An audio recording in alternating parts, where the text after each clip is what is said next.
I spent 5 of the last 8 years at Grand Valley as a student, and the last 3 as a professor. I have been undergrad, grad student, fellow, and faculty.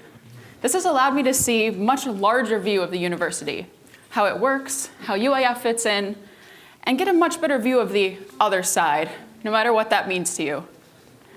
My first year as a fellow, I wanted to jump right in. I saw so much wrong with what was in front of me. It was hard to see what was right when I was so passionate and driven to make a change.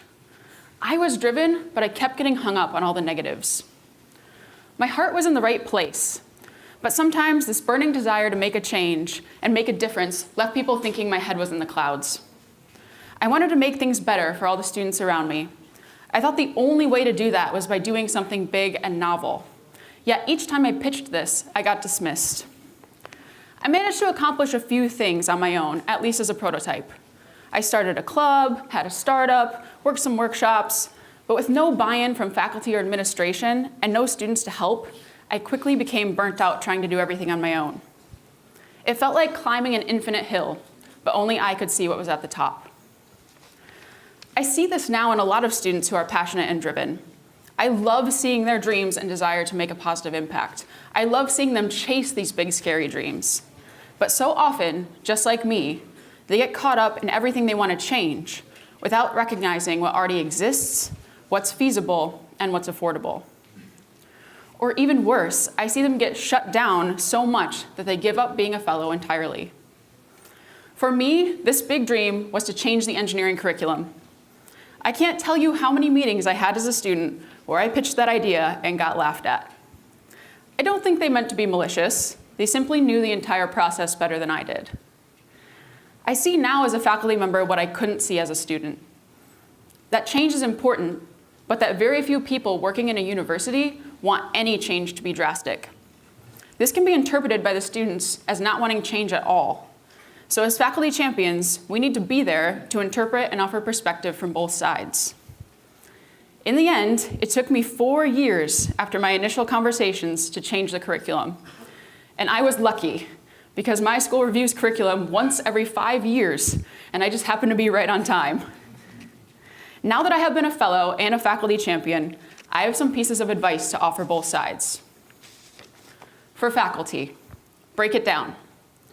I find that sometimes all my job in engineering really is helping students break down a large problem into small and manageable tasks. Just like any research project, students sometimes need help to break down their big, scary idea into smaller, meaningful steps that eventually lead to the outcome they want. 2, stay upbeat. And don't let them get deterred. Sometimes our job is to interpret that a no from the university now doesn't mean no forever. And just because they don't see this change as fast as they want to, doesn't mean that they aren't having an impact. 3, be a cornerstone.